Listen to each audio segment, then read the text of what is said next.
How's it going, everybody? This is Martin Stokes here. And this is Dean Scurry. And I am a traveller. And I'm a countryman. Welcome to A Traveller And a Countryman podcast. So we're on number 38. Episode 38. Episode 38. And what are we going to talk about today? Well, we're going to talk about the fact that we haven't been around for a few weeks. And one of the reasons we haven't been around is because I've been trying to find a home. And I think I found one. Very good. So did your mummy kick you out? My mummy kicked me out. And what do you expect at 50 years of age? I know, yeah. What are you going to do? What?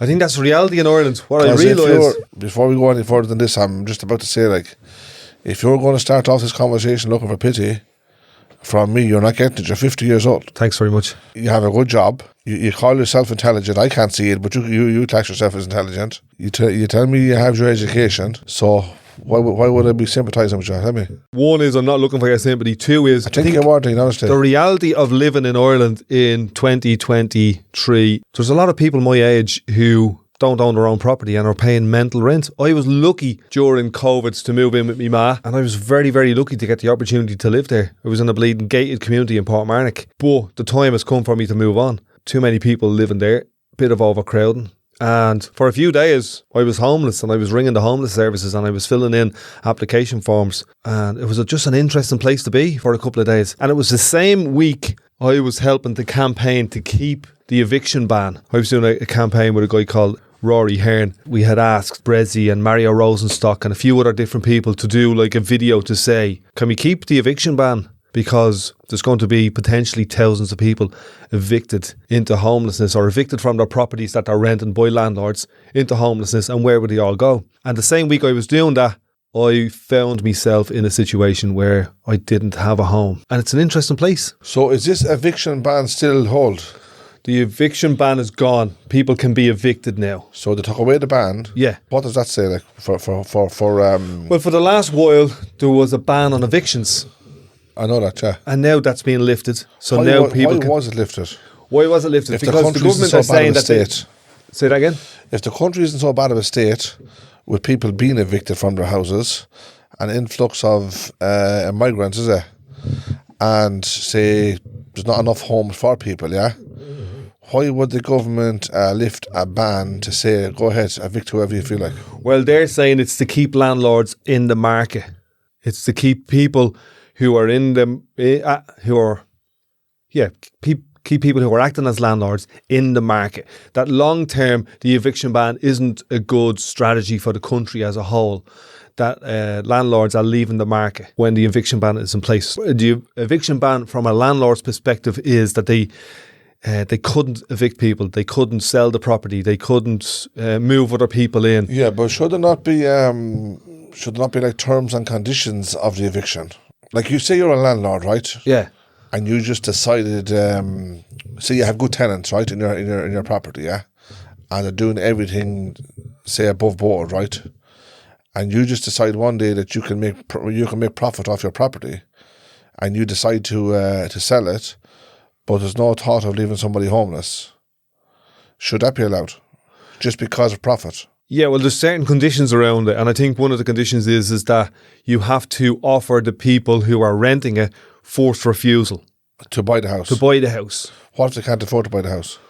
If they can't afford to buy the house, well then maybe then the local council can step in and buy the house.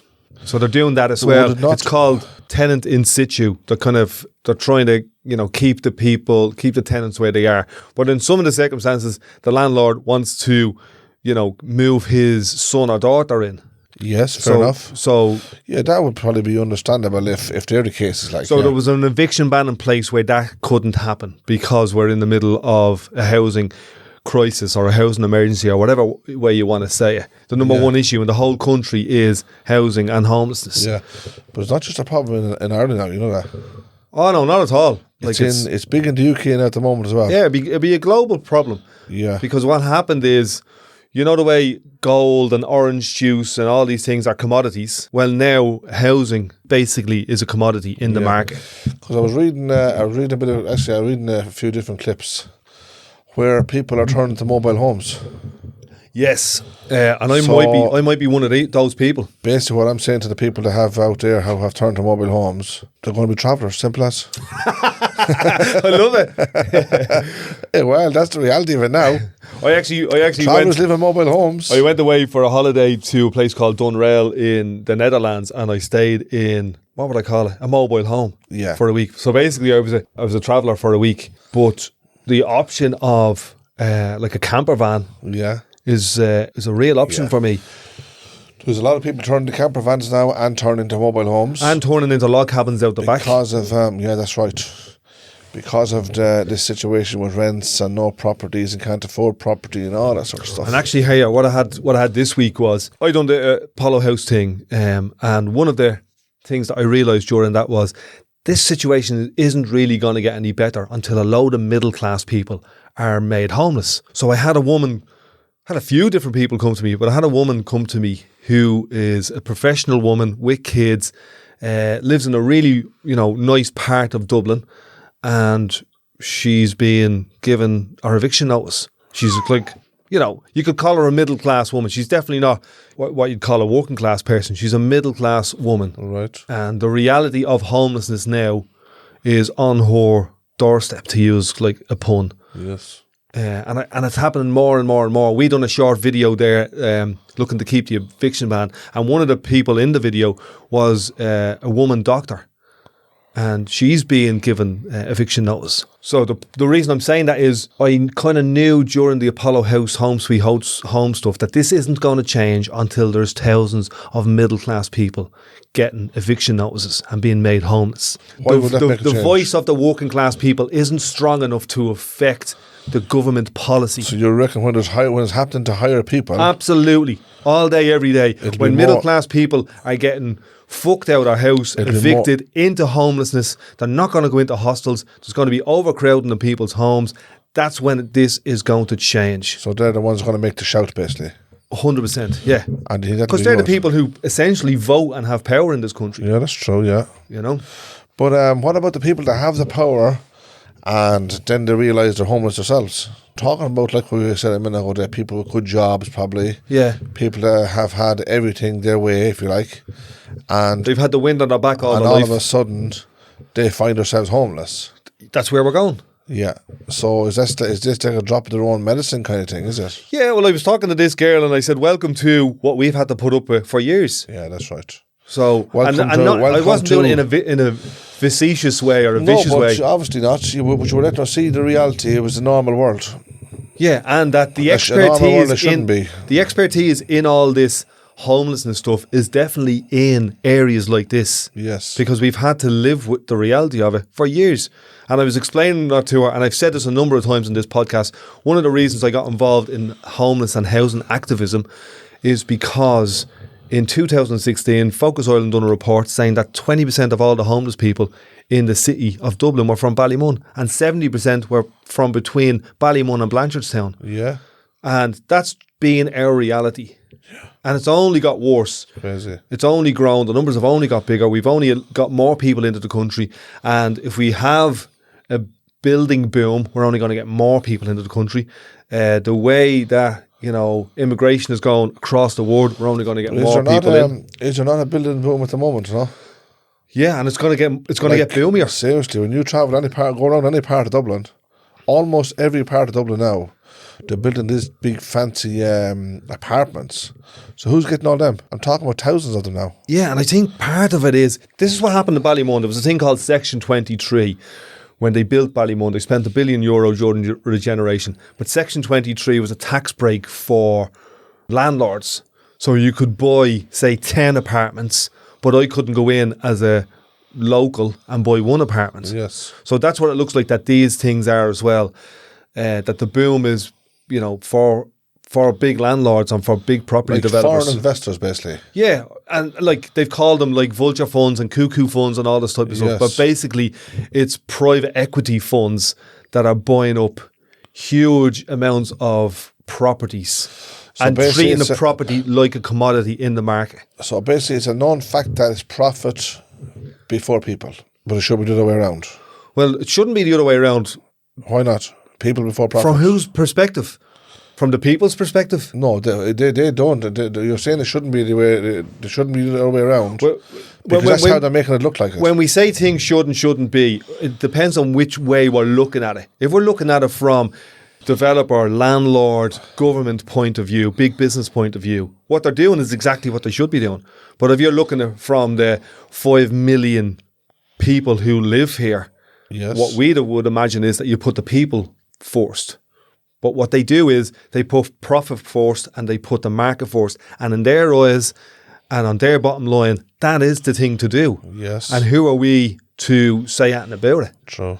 It's probably never in the story, is it? But I think now, because of the eviction ban being lifted and middle class people getting this, being tarred with the same brush, basically getting the same effect as everybody else, I think something might change. I think we've had 100 years of Fianna Fáil and Fine Gael, and something potentially could change in this country. Yes, it's possible. So don't hold your breath for it. No, don't hold your breath. But I'm eternally optimistic.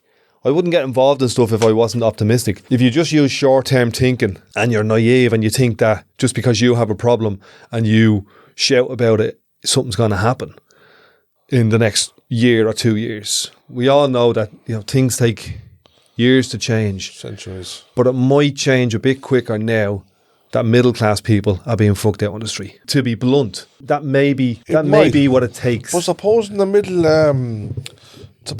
class people are still looked after, maybe just to keep them out shut.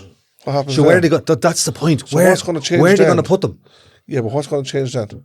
So let's say, well, if you're a middle class person, yeah, and you're out there and you're barking because you need a place to go to, yeah, and they decide we'll take him in and help him because he's only making noise. He's going to have other people doing the same thing if we don't look after him.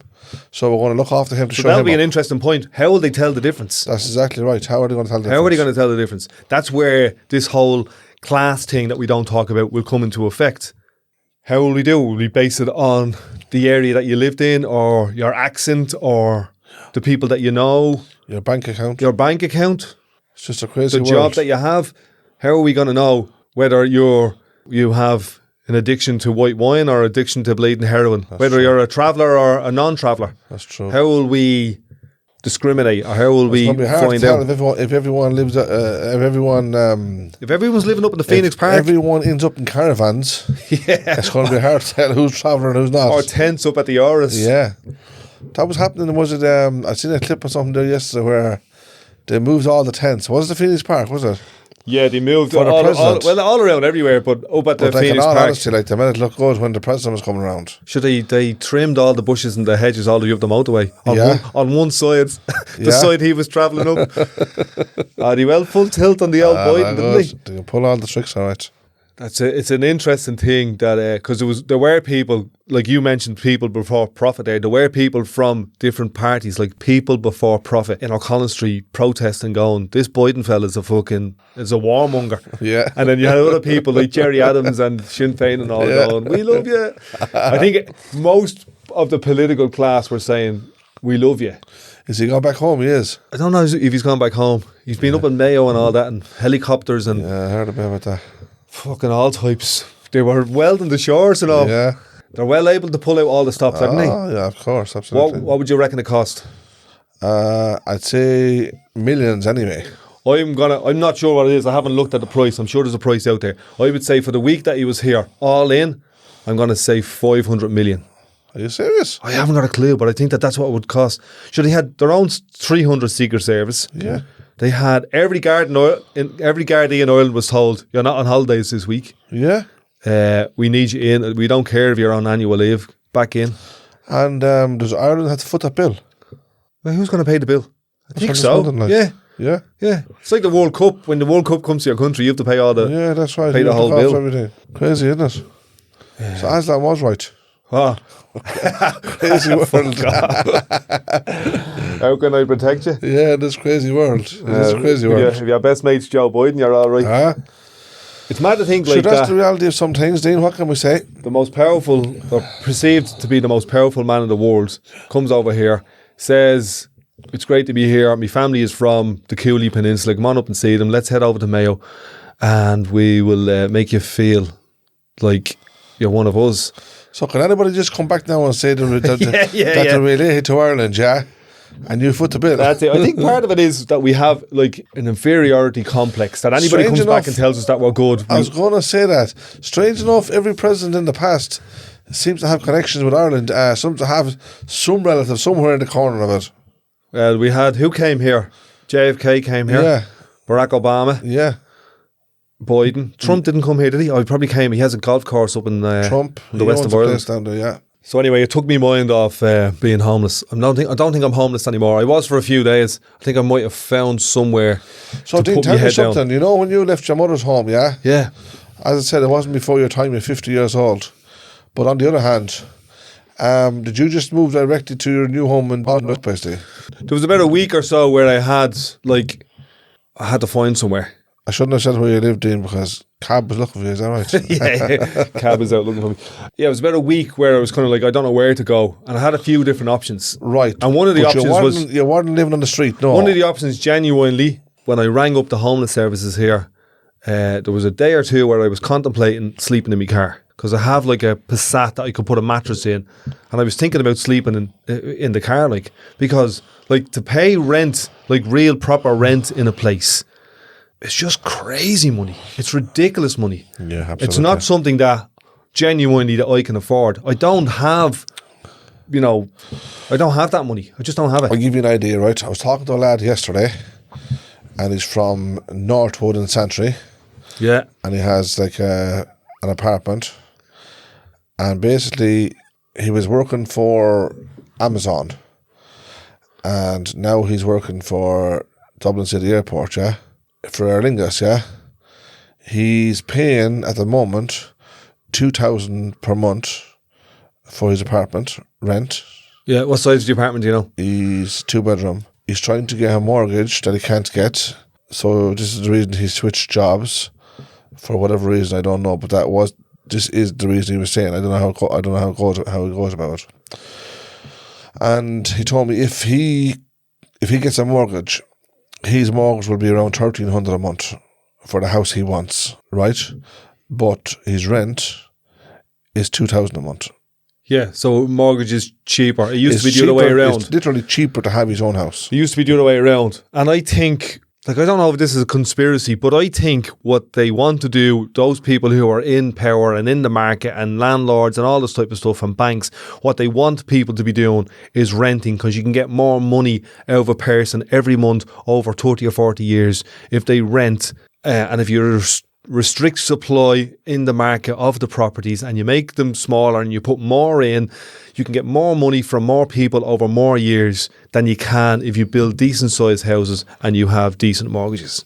So it's a commodity, and they worked out that the best way to get the most money out of this commodity is to do A, B and C. Yeah.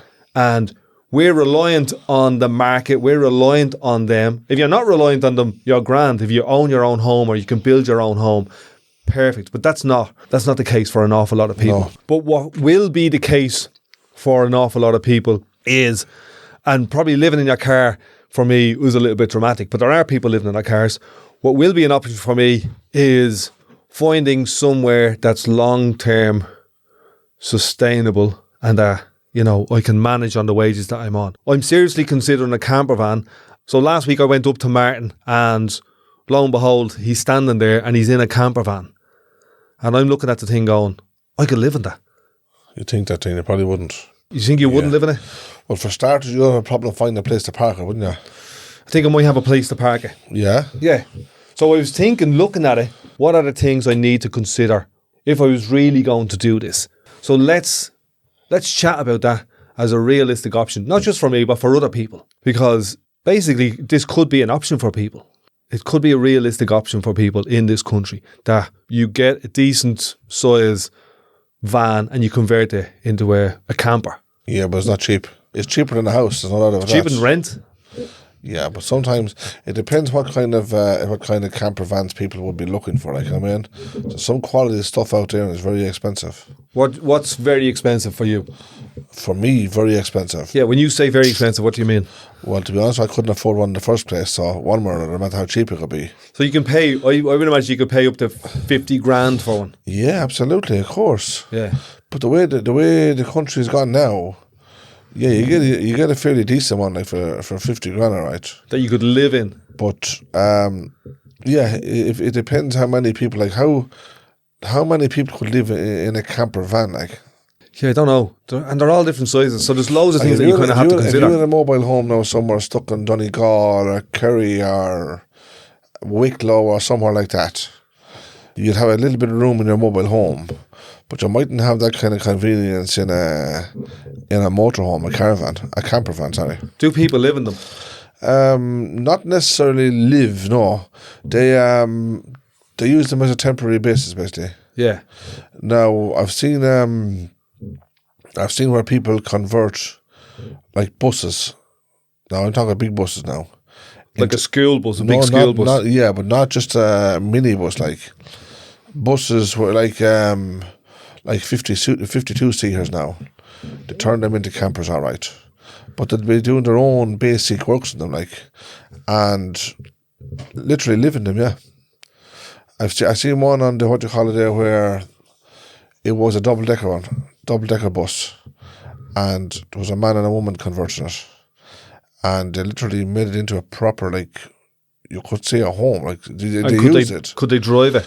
Yeah, it was movable. Yeah, it was driving, but it wouldn't. This wasn't a thing for driving around from pillar to post like every day, like, you know what I mean? Yeah. Absolutely not. A double decker bus. So they found some place to park it, and whatever, and they're literally living in it. Yeah. So I was looking at this. Now they have like running water, toilets, kitchen, bedroom, it's a dining area, you name it. Absolutely beautiful. Cost them something like to have it done. It was costing something like 25,000. It was an old bus, but it made a home for them, and plus they found a location where they're happy to have it. Like, you know what I mean? So there's a lot of cases like that. There'll be a lot of that in the UK now. A lot of it in the UK where people have this, let's say, this love for camper vans, if you like, and they just want to. Apart from a double-decker bus, like, you wouldn't be doing no holiday in that. But ordinary camper vans or ordinary minibuses converted into campers. Now, just basic jobs, but the freedom that they gain from it. Like, there was one incident there where people had a house and they were having mortgage problems, and they decided they were going to just sell it completely. So they literally bought a camper van and done a few bits with it. And then they were able to use the camper van at certain, let's say certain weekends, if you like, and still keep in their jobs, but also live in the camper van. That was their main But that was their residence. That was their home. Yeah. But like the only thing about it is, however about two people managing in a camper van, I couldn't see a family managing in a camper van. But there's like the reality isn't now. There's families living. I know that small families living in cars. I understand that, yeah, and I was just that's happening in Dublin. Like, it's closer to home than where we think. Like, but obviously, if they're living in a car, they're struggling very bad. You can only imagine that. Maybe a camper van would be a luxury to them, yeah. Absolutely. But on the other hand, depending how fussy a person would be, like, you know what I mean? For me, anywhere in from the cold, I'd be happy enough. Just have a roof over the head, the fella would say. But that'd be me. That's just me personally. But having a family, you wouldn't manage in a camper van. Some camper vans come as 6 berths. So if you have a 6-berth camper van, you'd have like over the cab, you'd have like a double bed. Double bed would sleep 2 adults, or probably they are fairly big beds, maybe 4 small children, that sort of way. You'd have a double bed at the very back of the camper van, depending on which camper van it would be. Then you'd have on the side of it, you'd have a little dinette there, turn into again a small double bed. Now, you probably wonder where's all this space come from. It's unbelievable what they can do with camper vans. I was away in Fuerteventura, was it, at Christmas? Yeah. And me and my mate went surfing, and we hired a small camper van. Yes. And there was like 2 double beds in it, shower, toilet, kitchen. I think we ate outside.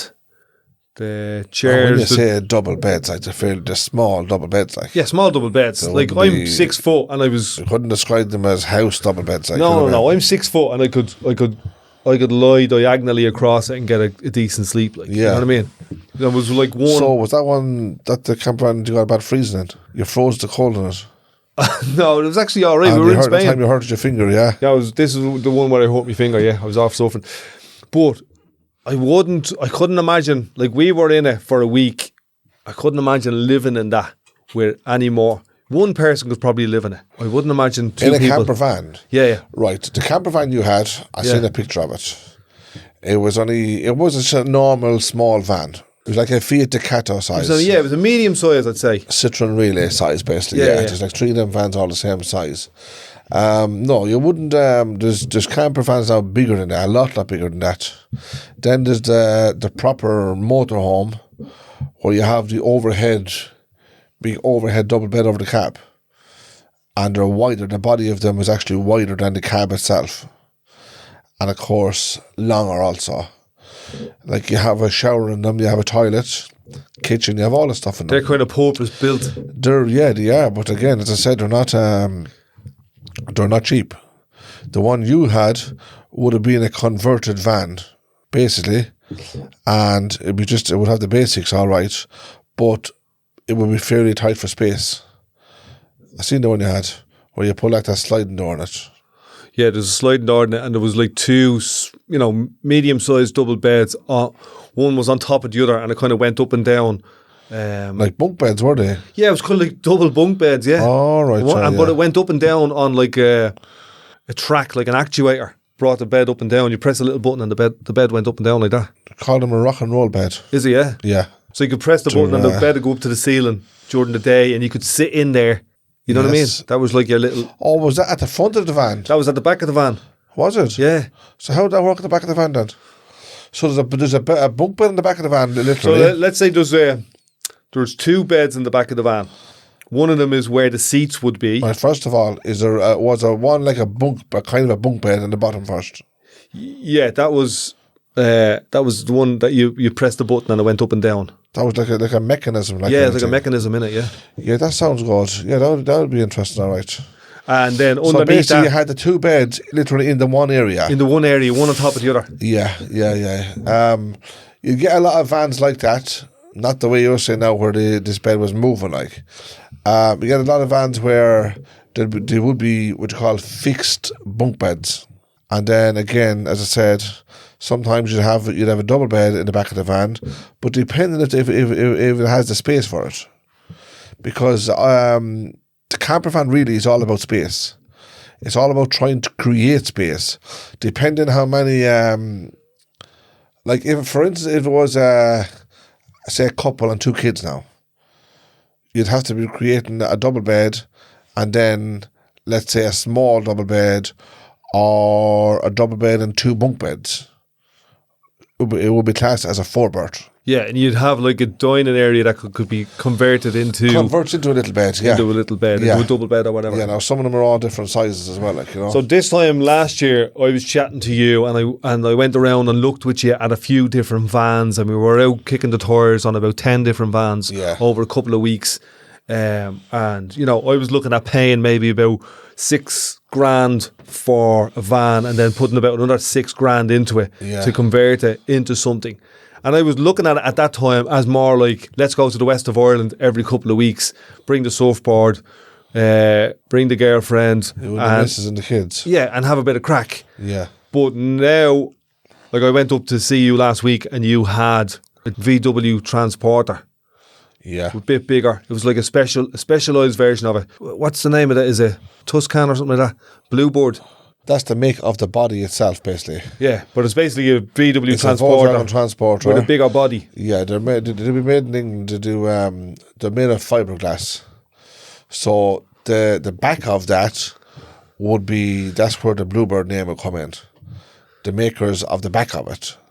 So basically, them companies would have bought this van, brought it to their factory, and then do the work on the back of it then. It's like a wheelchair bus or a welfare bus or something like that. Some of them are.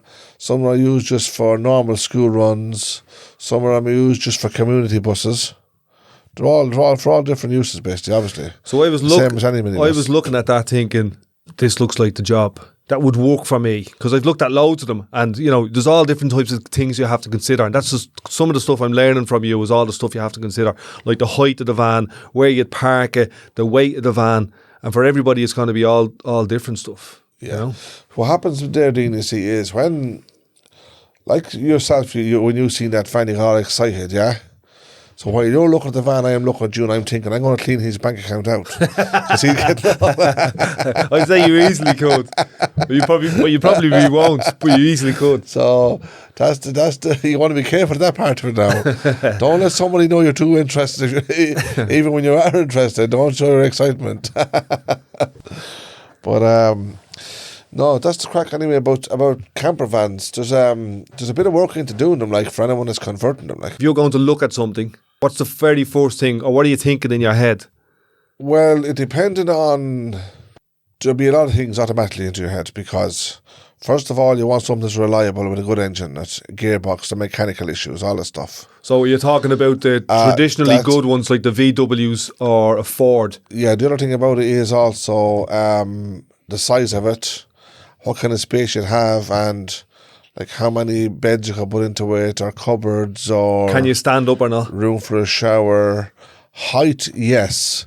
Look, generally all vans you can. I'm not talking about all vans. I'm talking about all medium vans, if you like. You can generally stand up on them anyway, but some of them you have that bit of extra height. What I found from the ones I was looking at you last year is that I didn't even consider whether or not I could stand up in it. But if you actually think about it, if you're going to be in it for long periods, like 4 or 5 days, you'd probably standing up in it is a good idea. There used to be, obviously, of course, you don't want to be going crouching yourself the whole way through, in and out every time, like, in now this fan. That's all right, maybe for 2 days, but if you're in it for more than a week, or 4 or 5 days, you need a bit of headspace. No, I think majority of camper vans now would have that kind of headspace anyway. There was a thing there years ago with say with the VRT office, yeah. If you wanted to convert a camper and say have it registered as a camper, a motorhome, yeah, they'd measure the height, and if it was under 1.8 meters, which would be 6 foot, if it was under that, there was an extra charge. If it was over that, there was a lesser charge. Why was that? I don't know really why it was, but of course, it all boils back to money again, doesn't it? So it was a small headspace, they charge you more. Yes, if the roof on the camper was lower, it had to. So they try to encourage people to buy taller vans. Basically, yes. Yeah. Well, it was safer also. See, some of these vans come with just 2 seats in the front of them. And then if they don't come with 2 seats, some people take out the double passenger seat and put in a single one. So now you have a walkthrough from the cab back into the back of the camper van itself, basically. It could be a safety issue as well. I never really talked too much about it. If you have that headspace, so obviously it's more comfortable, like walking in and out of it, like, you know what I mean? So this one that you have must be 7 foot height. It's 7 foot. And again, as I said, yeah, it's fairly spacious. But what I liked about this, there was a few things that you were pointing out to me that were good, that I wouldn't initially go, oh yeah, that's something I'd look for. One is there's only 2 axles. Single axle, basically. Yeah. Single axle, is that what you call it? Yeah. A lot of buses come now with a double wheel. Yeah. A lot of them come with a tag axle. You'd have like 2 axles on the back. One, let's say, in front of the other, basically. And of course, that'd be classed as a 3 axle then. So you've got the one in the front, 2 axles at the back. Yes. Or else you have an axle in the front, an axle in the back, but the one in the back has 2 wheels on either side. Yes, double wheels, and then some of them has no, just a single wheels. So depending on what kind of weight you'd be carrying on it, I'd imagine you wouldn't be carrying a big lot of weight in a camper van anyway. Unless there's a real big family of travellers getting into one of them, yeah? Sometimes You know, a 6-berth camper, yeah, can be a travelling man's 10-berth. You know, don't you? What do you mean? Well, he can put 10 people into one where you can only put 6. If you have a crowd of small kids now, Yeah. there's beds in these campers where like literally 4 kids can sleep in them. Can sleep in the one bed. But like only 2 adults will be able to sleep in the same bed. Oh, if yeah, it makes sense. Yeah. You squashed them in. Well, I wouldn't squash them in. Like, you're talking about small kids. Like, Well, it'd be like years ago when my dad had the old estate car. You'd put 3 kids in the back seat, but then you'd stick 4 kids in the boot. So a countryman's 6-berth is a travelling man's 10-berth. Oh, now I get it. Yeah. Yeah. I was a bit slow on the uptake there. Yeah. So anyway, yeah, it's not a big deal in converting one. Now, it depends. Some lads do real good jobs in them. They put let's say they put expenses into them, if you like, but that's all down to what they want, what kind of What's outlay. the minimum that you need? Now, Yeah. What do you mean the minimum? Like, what? let's say if you were to get, there's loads of questions I have. Where do you register if you want to convert it? Years ago, they used to convert a camper. You'd have to go to. Basically, it was a VRT office with customs. But now the VRT office is where the NCT centre is. So every NCT centre now has a VRT office. So you go there and make your inquiries. So what you do then is, if you get a basic van, just say a basic van, and you want to turn this into a camper, first of all, you have to get an SQI. It's what you call a suitable qualified individual to examine the van, go through it and say, yes, this fits purpose for a camper. This is after you've done all the work, all the conversion and all that. You don't need to do a big lot of work. Yeah. See, the tricky part about doing too good of a job in a camper van is that the VRT office will charge you a lot more than what they should. Oh, why is that? Because you have a fancy looking camper van. You have a nice looking camper van now. So keep it simple. Exactly. And then once you get it, do what you want with it afterwards. Once you get it cleared. You're, it's like a house. You're entitled to decorate whenever you want to. Yeah. Very good, very good. So get your simple van. Get your van, do the basics. Make sure that the height in it and weight of it. The weight, well, the majority of vans anyway come in around, say, they come under the car licence basically. All right, okay. 3.5 ton. 3.5 ton is on the car licence. Gross. Anything, what's gross? The gross weight of these medium vans. Yeah, what's that mean, the gross? Car licence covers you, you have net weight and gross weight. What's the difference? The difference is your gross is everything is in it. All right, okay. So if you weigh so once everything is in it's going to be a heavier van. So what would be in it? There's loads of questions I have in my head now. What would be in it? You keep telling me you have loads of questions and you haven't asked me once yet. What would be in it? What would be in the van? To make it heavier? There wouldn't be a lot of stuff because if you're doing a camper van, you're using light timber. You have to think about the weight, not just because you wanted to pass under your license. That is one thing. But also, if you're going off travelling, the lighter van you have, the better. The less fuel. Well, whatever, like lots of reasons. It's easier to drive a lighter vehicle than it is to drive a heavier one. So the fact that you're using basically you're using 90% wood. The best way of saying it. Yeah. So you want light wood, like plywood? Light wood, yes. So you can get if you have a second-hand caravan now, which are hard to get these days, you can take all the furniture from that and just put it complete into a van. So now you have everything then.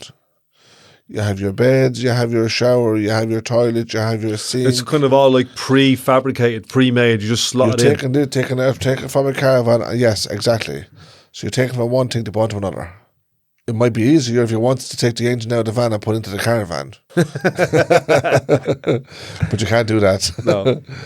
Yeah, what was your question again about what are the things that would add to the weight? One is whatever you put into it, the There's timber. not a big lot of stuff to add to the weight. Do you have to add, like, where would you get water from? Do you have to add a water tank? I'm asking all the basic questions here, like I haven't got a clue. Well, some people put the water tank under the floor. Some people put them into... But you would need a water tank. Yeah, you need a water tank. Yeah. Some people would put... There'd be 2 tanks in most campers. It's a waste water tank and a clean water tank. So if you have 2... for instance, in the back of your camper now, if you have 2 just call them bunk beds, just say bunk beds. And you put a wastewater tank under one of them, put a clean water tank under the other. Now, so your water that's coming in that you need to use is obviously come from a clean tank. The wastewater going out to another drum, and you empty that whenever you want to, like say. Cooker would be a basic thing. Again, you have your gas bottle for that. So you've got like a small little unit built out of plywood, for example, or if you can get one out of a caravan, bring it in. Yeah, it's lighter. If it comes from a caravan, it's the minimum weight. It's lighter. Oh, very good. And then you have your place underneath there for a little gas bottle. So it'd be a gas cooker, and you'd get like a small little. Yeah, you'd have to have cooker. You have to have certain air vents for where the gas bottle is held, basically. You know, like if anything goes wrong with the gas or it leaks for one reason or another or something like that, or you forget to turn it off or whatever silly reason. So you have to get like a gas installer to install that? That needs somewhere to escape. So let me ask that a question again. Do you need to get a gas guy to put that in? Yes, you have to. A guy that knows what he's doing. And he signs off on it and going, this is grand. Exactly. But it's cheap. It's about $120 to have someone to come and do that. And that's not the same person as the SQI. SQI. No, the SQI would he'd be looking at the basics. He'd see the cooker basically, the toilet and stuff like that, but he wouldn't be checking the safety of them. He'd just mark off, yeah, this is fit for camper. But he'd give you a cert to say, yes, I think this is okay to pass as a camper van. But on the other hand, the guy for the gas, he'd have to check the safety side of it. And do you have to get a cert from him? Do you have to show that cert to anyone? Not really, no. Yeah.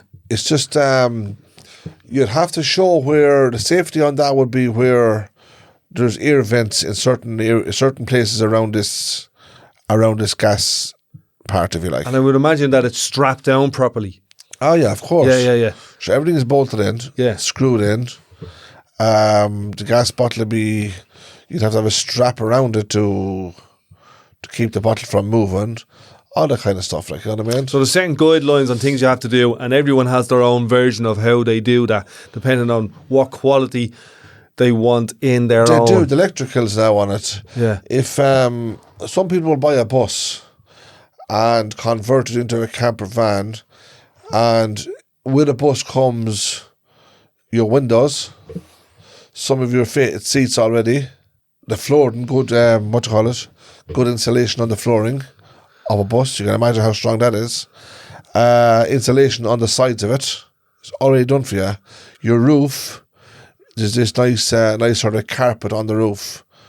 So what you're saying is that there's certain buses or certain vehicles that you can buy where there's an awful lot of the work is already done. The majority of buses have all this. Yeah. They'd have skylights for starters fitted, obviously.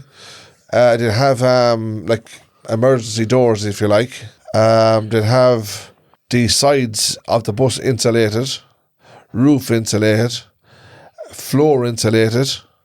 Seats that would come in the buses are all crash-proof tested and properly bolted in, basically. Now, obviously, you'd be taking some of the seats out or whatever, use what you need to use. Windows, naturally, in minibuses to come. So there's a lot of work that saves you. Rather than just buying, say, a Transit and there's nothing done. A plain van. Yeah. If you buy a plain van, you have to insulate the floor. Insulate the walls. You have to insulate the walls. You have to insulate the roof. Yeah. You have to replace, put in windows. Put in skylight and vents. Skylights, air vents, lighting, basically. All buses come with lighting in the back of them. So there's there's about 7 to 8 good points about converting a bus. You'd have a lot of light in a bus. Whereas in a van, it's a lot of extra work.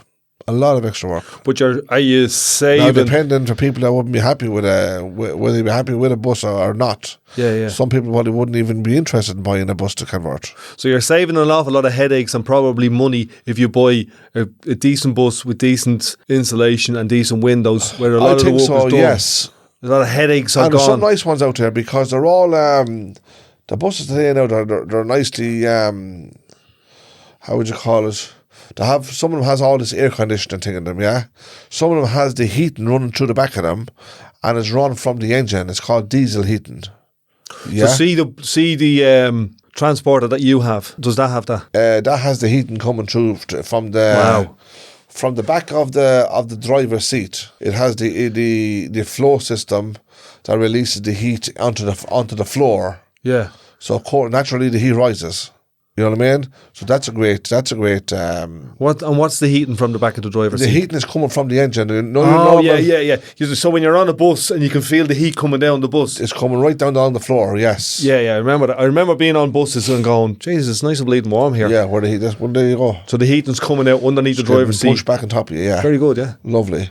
And that's all right. A lot of them has the air conditioning in them, as you know, in buses. There's a lot of things in a lot of these buses. They have all the, let's say, the colour-coded bumpers and mirrors and all that stuff, which make it look nice on the outside also. Do you know what I mean? So all these little things, when you're looking for something nice in a bus or in a camper conversion, them little things sort of... Well, you know what I was thinking the other day? Clearance. You see, there's two things. If you buy a bus in Northern Ireland or the UK, it's classed as all the one, but the UK have a certain tax now on motors you bring in from England, basically. Yeah. If you buy an English or a Northern Ireland registration on it, then you have to pay a VRT to put the Irish plate on it, naturally. But then there's also, you can do two things. You can convert the van with the English plate on it and just pay the one VRT to have it registered as a motorhome. In Ireland. In Ireland. So you're doing the two jobs as one job. You can go in first and just register it as just to get it into Ireland. Change the plate over, yeah. And then convert it to a camper. And then do the same, go in again and say you want this registered as a camper. Yeah. So there'll be an extra additional charge. So the smart thing to do is do it all at once. Do it all at once. Yeah. And of course then the benefits. So what's the how do they work that cost out? They charge 13% of what the value of it is. You have a van worth 10,000. They'll charge you 13% on that. Who decides the value of it? The customs. So they look at it. They look at what you've done to it. They look at the reg, the year, the vehicle registration tax office, basically. Yeah. So they go, we think that's worth 20 grand. They can put their value on it. You don't matter what you class it as. Yeah. If you bought something for 5 grand, and you think like by the time I finish now, this is going to be worth like 10 grand. I'm going to put a few bob into it. If they go by book value, they can say to you, look, we believe this is worth 20 grand. We want you to pay 13% of 20 grand, not 10. So they can catch you like that. Yeah. But also, what to do is, you have to send your papers down to Rosslare, because they deal with the camper side of it, the conversion side, basically. So they send you back up paperwork saying to you, okay, right, we think this is going to cost you so much to register as a camper van. But the beauty of that is, if you do a real good, nice job in it, then they're going to charge you for a nice job. But if you do just a normal, basic job and just send them all the plain photos, they look at it and say, look, it's only a basic, normal, just average Joe. You're sending that down to Rosslare. The average Joe soap of a job. It's cheaper. Because they can't value something. They have to go by the specification and how good this looks. Because they're not just thinking about what you're going to be paying for to do this. They're thinking about who you're going to sell it on to next if you decide to sell it. That you're actually going to make, what they're thinking automatically is that you're going to make a profit on this. Yeah. But you mightn't want to be making profit. It could be something you hold on for the next 5 or 10 years. Do you get what I'm saying? So who's those people in Rosslare that you're sending that to? They're let's say the camper crowd, if you like. They're what do you call it? They work with the VRT. With the VRT? With the VRT customs, all in one. So it's like for instance, right, you're in the VRT office and you're saying, okay, right, we don't know the value of this, but we need someone else to value this. So you send on to me and say, look here, this is our paperwork here for this camper. What do you think this is worth? So I'm sending back to you then, okay, I think it's worth so much. Then the VRT office tells you, okay, you have to pay us so much to VRT So this. the lads in Rosslare, Yeah. you send them photographs and the description of it. Yes. They send you back. They put a price on it, Yeah, so they send you back something going, here's the price, and Yes. you bring that up to the NCT centre. and then you have to pay the VRT, the customs. Yeah. You have to pay them that price. So it's like they're passing knowledge around, kind of, if you know what I mean. But that's how it is. So do a beautiful job, You play beautiful money. you're going to pay some beautiful money. Yeah, so keep it simple. Yeah. Keep it simple, stupid. But it's for people that know, not like me, for people who know what they're doing, and they can fly through that job, fly through that kind of work, because people out there do it just for a passion and they love it. And also, they have great heads. They know how to do, they're good at their carpentry. Some of them are all-round tradesmen. They're good at their electrics. They're good at their plumbing. They're good at all that stuff. You have fellas out there like that. And these are the guys that can fly through it and do really good jobs. For me, I literally make a dog's mess of a camper. Do you? Yeah, absolutely. Tried a few times, can't do it. So what are you doing it? Just basic. You keep it simple. Yeah. Like there's lads who there, you're saying, can make stunning jobs of it. Honestly, I've seen lads who can really do good jobs on it, seriously. Yeah. But they pay the price. No, it's not even the price. It's the skills that they have. They can still. But when they go to register it, would they pay the price? You see, the thing about it is, it's the same story. They obviously, if they're into it, they know the crack too well. Like, I'm not into it, as a fella would say, but there's fellas out there, that would. I can't say fellas do it for a living, because I really don't know any fellas that does it for a living, but I do know fellas who are good at their work. And even if they were to, say, do a great job on a camper van, depending if they wanted to hold on to it or sell it, but if the work is good, when you go to sell it, you're a winner. You know what I mean now?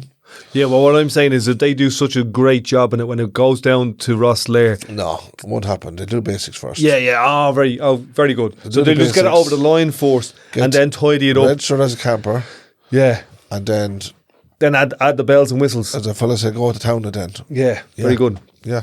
Very good. So I have a few other questions. So buying the right van, buy a bus where most of the work is done. No, I'm saying some people would like a bus. Some people wouldn't probably hear tell of it. Yeah. Everybody has different interests. Everyone has different, yeah. Yes. And that's what I kind of learned from last year. There's so many options for it. And I think the thing for me to do is just bite the bullet, get one, try it, have it for a year or two, maybe a couple of years more, offload it. Camper vans are they're a great getaway. Yeah, well, that's what I'm saying. Have it for a no year or two. mistake about that. Travel the country, get the bug, find out all the good spots. Maybe even venture across the water up to Scotland or something like that. Yeah, lovely place like that. Wales is a great place to go. Yeah, Snowdonia, all that type of Plenty of stuff. places in Wales. Like, there's loads of England, like the Lake District and all that. All those areas, I'd love to go. Yeah, but Dean, in all honesty, you're going to have to stop being tight. You have to put the hand in the pocket and do something about it. Like, you know what I mean? Well, we'll cross that bridge. You have to be willing to spend. Like, you know, you can't be. I'm willing to spend within reason. So we have to find out what that you reason is. You can't want a camper and not wanting to spend for it. It's becoming a bigger thing every year. Yeah. With worldwide, camper vans are becoming a massive. Like, they've always been big, but they're getting bigger every single year. During COVID, the whole of the world was after campers. You know what I mean? Yeah, I do remember back in when not in lockdown, when the country went into bankruptcy, if you like. What was that? The global banking crisis. Right. That was the big advertisements.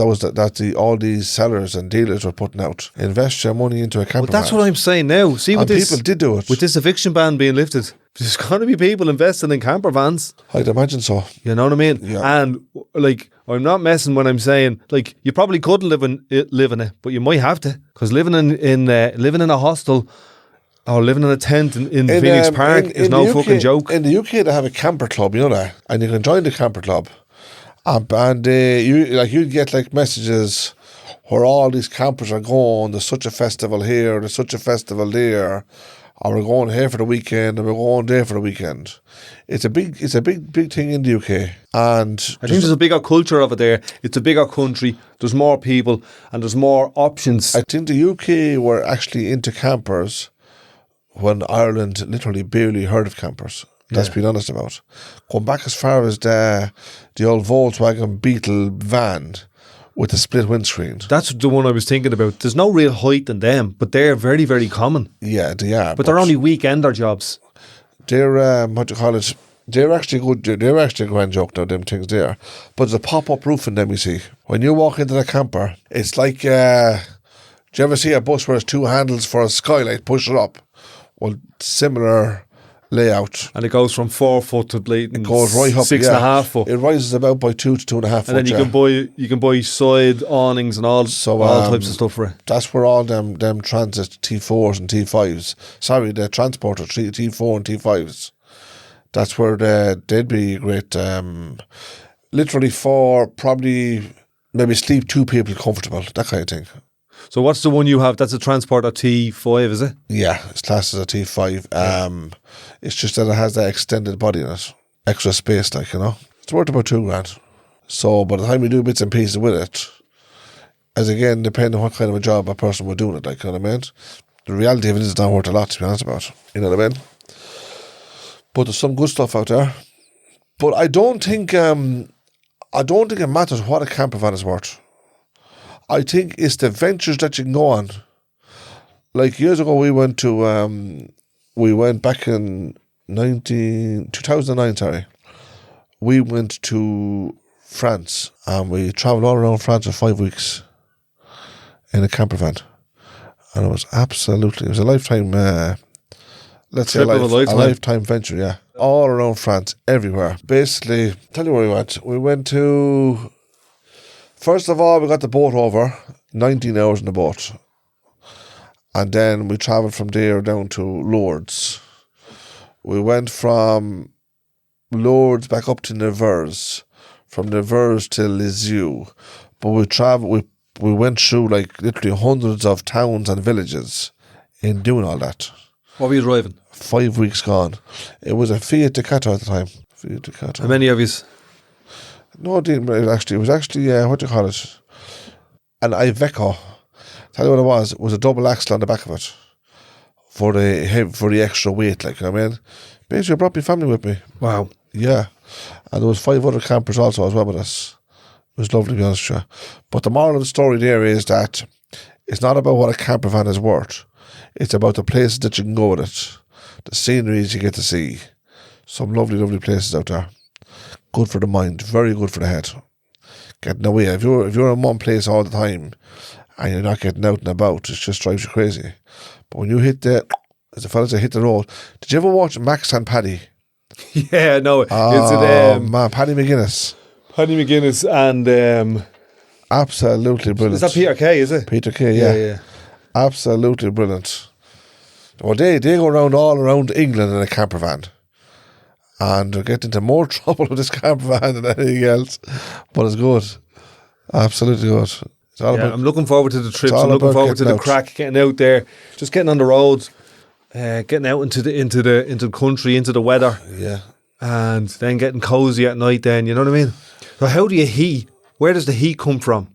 Say you're parked up somewhere. If you're parked up, use plenty of blankets. That's all. Yeah. Bring loads of blankets. If it's winter time, plenty of woolen socks. But generally, like most time, people use campers in the summertime. So heating isn't a big thing. Heat is not a big issue in the summertime, is it? Again, a lot of the campers have the heating running back through the sides and out through the bunks and all that. But that'd be modern and stuff. And like. the electric, what way would the you be running? The electric hookup would be, I tell you how it's run. If you want to, say your camper's parked just say outside your house. Yeah. And you want to, you just plug in electricity normal, hook up to your camper, and in your camper van is a charger. So it recharges all your batteries. Now, the battery of your engine, naturally the alternator is going to be charging that. But the battery in the back of your camper It's an extra battery. It's called a leisure battery. It's like the new batteries today now, they're stop-start batteries. But the old leisure battery would be just gel inside them. And they hold the charge a lot longer than the average car battery. It sends out naturally battery power. Your charger's taking in 240 volts, but it's letting out 12 volts. So if you're plugged into... If you pull into a holiday, but you say a holiday park in England or Ireland or wherever, And you have a plug and you plug in. connect up electricity. Now you're actually feeding that camper with 12 volts. Its input is 240, but the transformer box that's built in there is sending out 12 volts. It's like not a diverter, it's an inverter. So it's cutting down the... You have an inverter and a diverter. Yeah, your inverter would... Yeah, it's the opposite way around. You can buy an inverter box, put it onto your battery, and plug in... This sounds silly because it's like working against itself. And plug it in, and you can... It sends out electricity power. But on the other hand, your charger takes in 240 volts and sends out 12 volts.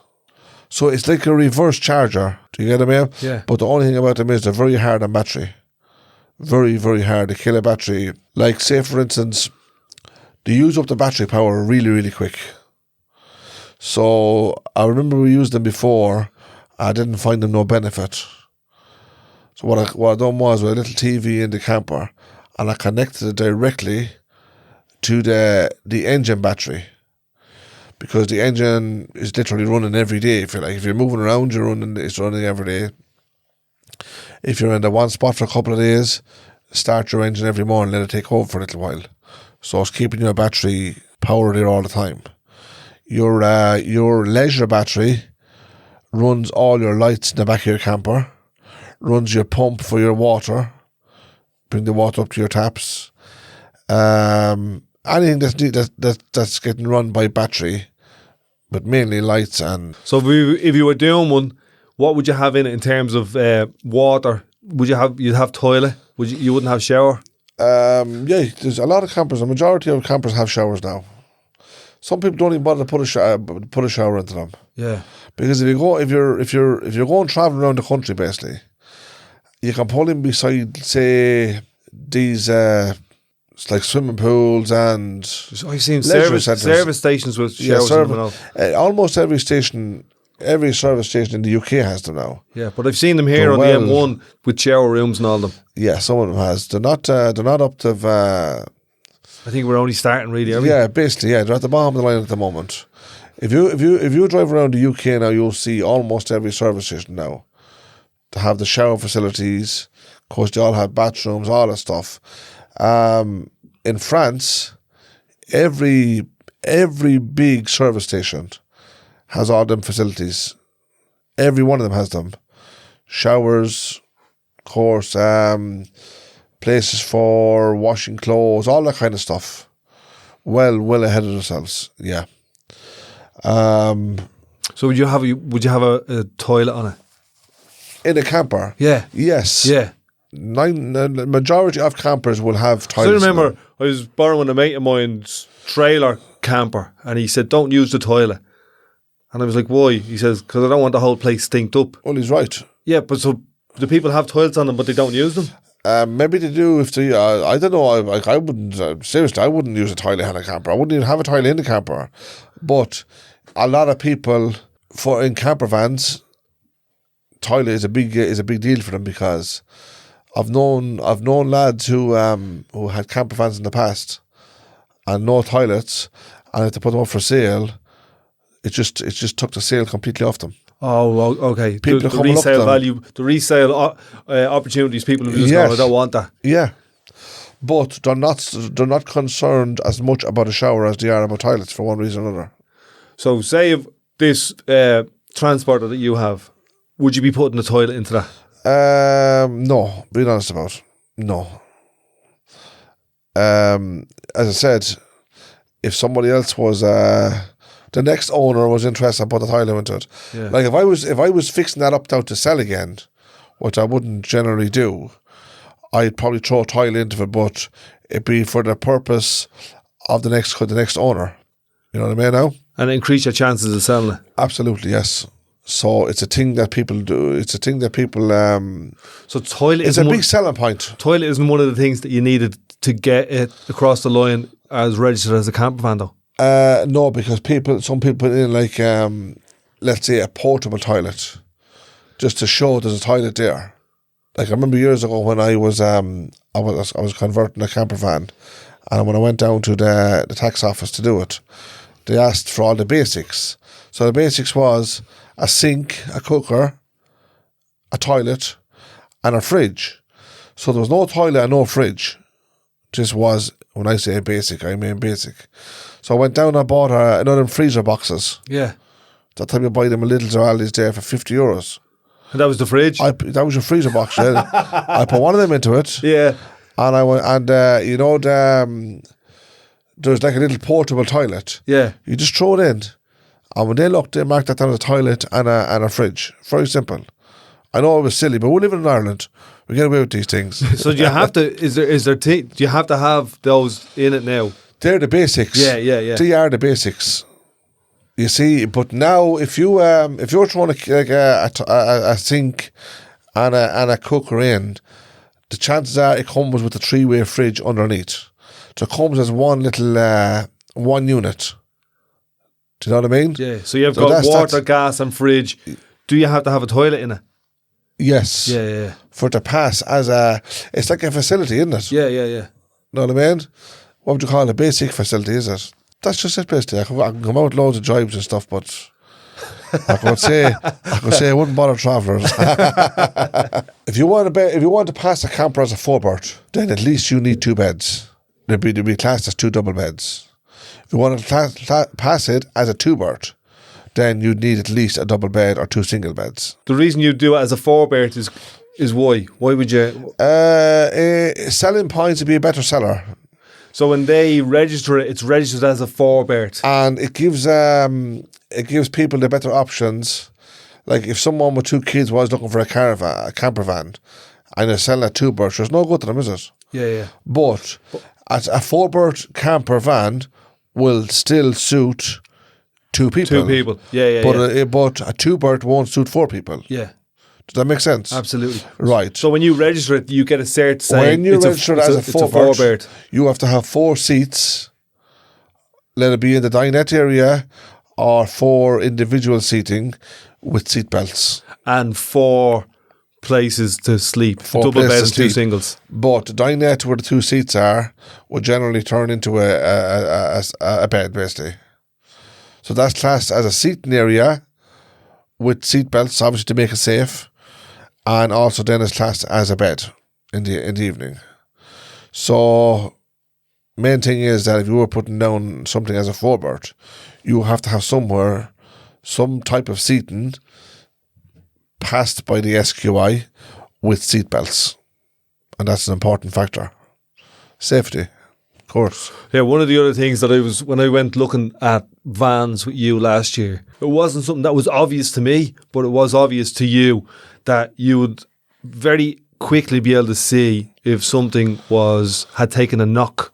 You know what I mean? If something had damaged, it was previously crashed or whatever. That'd be the things you'd look out for, and then you have... The things that you look out for, I wasn't even thinking about that. I was just thinking, is it clean? Does it have 4 tyres? Do the doors open? Yeah, that kind of stuff, yeah. You'd look out for rust. Yeah. Basically. Chassis damage. Checking is it mechanically okay, the sound of the engine, power in the engine, all that stuff, steering, drives, all that kind of thing, There's 20 things that you could look at, probably more. But then when that's all, say, checked and that's all passed, as the fella said, then you're thinking about the other things then, about the camper side of it then. So first of all, you're looking at the mechanical side. Then you're thinking about the camper side. So it's 2 different issues really, isn't it? Yeah, some people can spot things that other people can't. Like you said there, you're checking doors, while I'm like a mouse up under checking chassis. Yeah. Checking wheel bearings, drive shafts, all that kind of stuff. So engine sound, engine power. easy start and all that sort of stuff. Yeah, clutch, gearbox, flywheel, all the kind of things I'd be looking out for first. So I would say to you, I wouldn't be thinking about a camper van if there was all mechanical issues. So now that's your next certain step, isn't it? checkbox you have to That do. you tick off first, yeah. Yeah. So you would say, because for whatever reason, you wouldn't know too much about all this, but you are a wealth of knowledge in this area. You know what I mean? All the stuff that comes really natural to you. Now, you know that there's guys that do a much better job than you in an awful lot more, for an awful lot less money in an awful lot less time. Absolutely, yeah. But the knowledge that you have, and it's one of the reasons I wanted to do this episode, is because I think that there's more and more people in this country going to be forced into this situation where they have to look at alternatives that isn't sleeping in your car, sleeping in a hostel, sleeping in a tent, or sleeping on your ma's sofa. Yeah. So can you put my phone number on this now as well, please? Are you putting yourself out there for business? No, I'm looking for donations for this advice. I haven't charged you for it yet, have I? Would you do this as a main job? Would that be something that would interest you? If people were like wanted to find out stuff about this, no, it's actually interesting just to talk about anyway. Yeah, because I like these kind of conversations. I talk about these things all day, basically, and right now I feel like I'm falling asleep talking about it. Why? Other times I'd be in great form talking about these things. Yeah, and I'd give a lot more input to it. Like, you know what I mean? Because there's a lot more than what I just said about camper vans. There's a lot more detail into it. Like, you know what I mean? But at least you're getting something, aren't you? So a little is better than nothing at all. I think that more and more people will be interested in the knowledge, the information that people like you have. It's basic though, it really is basic. It isn't. Like, you know what I mean? Okay, so the knowledge that you have built up over years, to you just acquired that knowledge every day, and it was a little bit more and a little bit more, and you'd go and find this and you'd make mistakes and this and that. But it's probably 30 years of knowledge. Yeah, absolutely, yeah. And for you, it just rolls off your tongue. But the little bit that I know now is there's guys out there that knows a lot more. A lot more, like, you know what I mean? They'd have easier ways of doing things, if you know what I mean. I always make life hard for myself, so that's normal as well. The hours and the money, the costs, the nightmares that go into it. Well, you can't be any bleeding worse than me. I wouldn't know where to start. Everybody else can get someone to do their work. I always have to do mine. So that's us, episode 38, camper vans.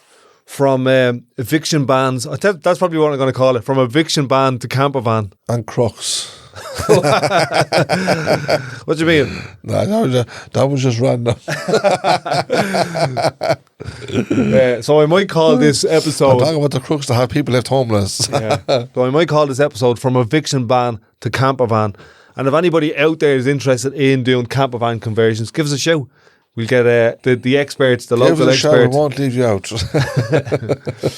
So that's us, episode 38, Traveller and a Countryman. It's good to be back. It's been a couple of weeks. It's good to turn the microphones back on and get chatting. Better crack, as a fella said, isn't it? And we'll talk to you soon. Take it handy. See you on the road.